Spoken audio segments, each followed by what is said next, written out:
Congresswoman Tulsi Gabbard is one of the very few demanding the full disclosure of Saudi ties to 9/11. Yesterday, she also called for ending U.S. military aid to the kingdom. She joins us tonight. Congresswoman, thanks so much for coming on. Thank you. This is one of those issues I don't think is partisan, doesn't need to be, shouldn't be partisan Absolutely in any not. sense. It's an American issue. Why would the U.S. government ever side with the Saudi kingdom of all countries against our citizens? This is the real question that's at stake. This story that we are hearing from the families of those who were killed on 9/11 pushes this issue to the forefront, where for so long leaders in our government have said, well, Saudi Arabia is our great ally, they're a partner in counterterrorism, turning a blind eye or completely walking away from the reality that Saudi Arabia time and again has proven to be the opposite. Yes. They're undermining our national security interests.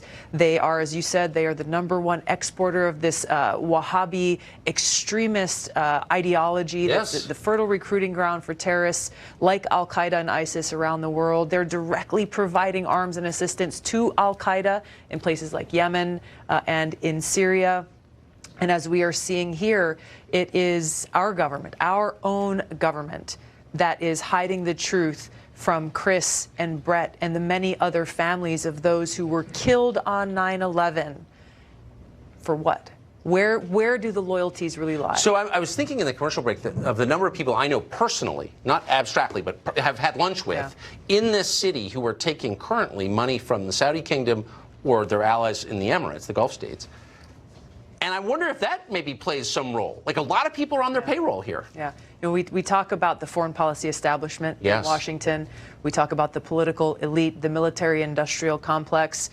We hear things from some of those people. Well, you know, hey, we sell a lot of weapons to Saudi Arabia. So, you know, if we burn bridges with them, then who are we going to sell our weapons to? Where are we going to get that money from? Use all of these excuses that have nothing to do with the interests of the American people, with our national security interests. And that's, I'm proud and honored to be able to stand shoulder to shoulder with these 9/11 families in demanding this truth, because yes, it is about truth and justice and closure for all of them. Now, as we approach 20 years since that attack on 9/11, it's also about our national security, the safety and security of the American people.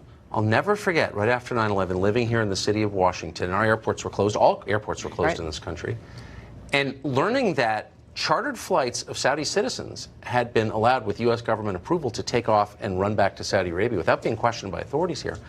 And thinking, you know, if I tried to do that, I'd be in prison. Why are we giving preference to Saudi citizens over our own citizens? Yeah, exactly. It makes no sense if you think about, well, what would happen if we actually had leaders who are putting the interests of our country above all else?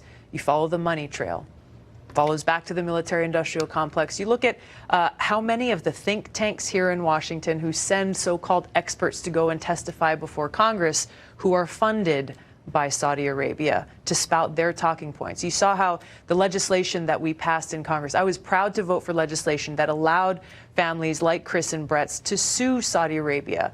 Saudi Arabia trotted out all of their lobbyists to say why that would be so dangerous.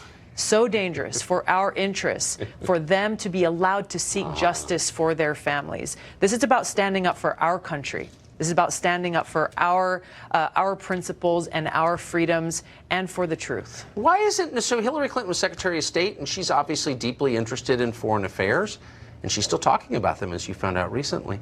Why isn't Hillary Clinton leading the charge on something like this? That's a great question. One that is very current, though, is why am I the only presidential candidate standing with these That's a good question. I'm serious.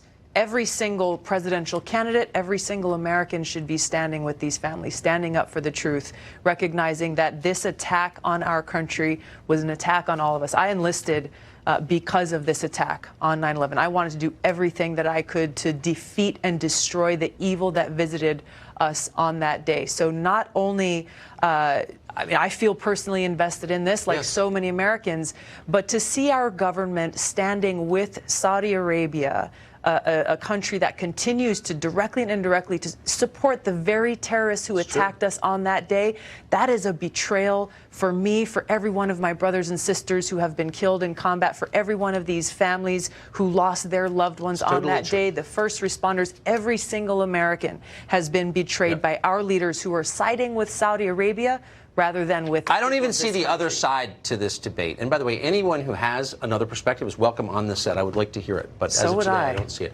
Tulsi Gabbard, thank you so much. Thank you. Good to see you.